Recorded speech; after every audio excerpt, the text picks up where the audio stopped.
Watch Wiggle Water Kids TV. Watch and enjoy.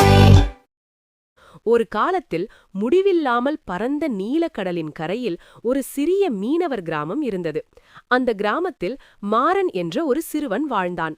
அவன் தினமும் கடற்கரையில் சிப்பிகள் சேகரிப்பான். தங்கம், முத்து எதுவும் அவனுக்கு வேண்டாம். அழகான சிப்பிகள் போதுமானவை. ஒரு நாள் அலைகள் அதிகமாக இருந்த ஒரு மாலை வேளை மாறன் ஒரு ஒளிரும் சிப்பியை கண்டான். அது மெதுவாக திறந்து உள்ளிருந்து ஒரு இனிய குரல் கேட்டது. பயப்படாதே மாறா, நான் கடல் தேவதை என்றது அந்த குரல். கடல் தேவதை வெளிவந்து சொன்னாள், இந்த கடல் நாளுக்கு நாள் சோகமாகிறது.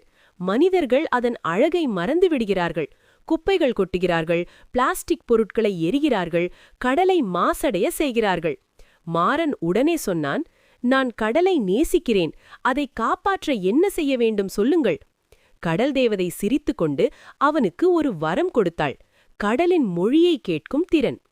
அன்று முதல் மாறன் அலைகளின் சத்தத்தையும் மீன்களின் பயத்தையும் கடலின் மகிழ்ச்சியையும் உணர்ந்தான். கிராம மக்களிடம் சொல்லி குப்பைகள் கொட்டாமல், பிளாஸ்டிக் பொருட்களை எரியாமல் கடலை காப்பாற்ற செய்தான். கடல் மீண்டும் அமைதியாகி கடலின் நிறம் மேலும் நீலமாக மாறியது. ஒளிரும் சிப்பி கடலில் கரைந்தது. மக்கள் இன்று வரை சொல்கிறார்கள், கடலை நேசிப்பவன் உலகையே காப்பாற்றுவான். கதையின் நீதி: எல்லோரும் ஒன்றுபட்டால் உலகம் மாசடைவதை தடுக்கலாம்.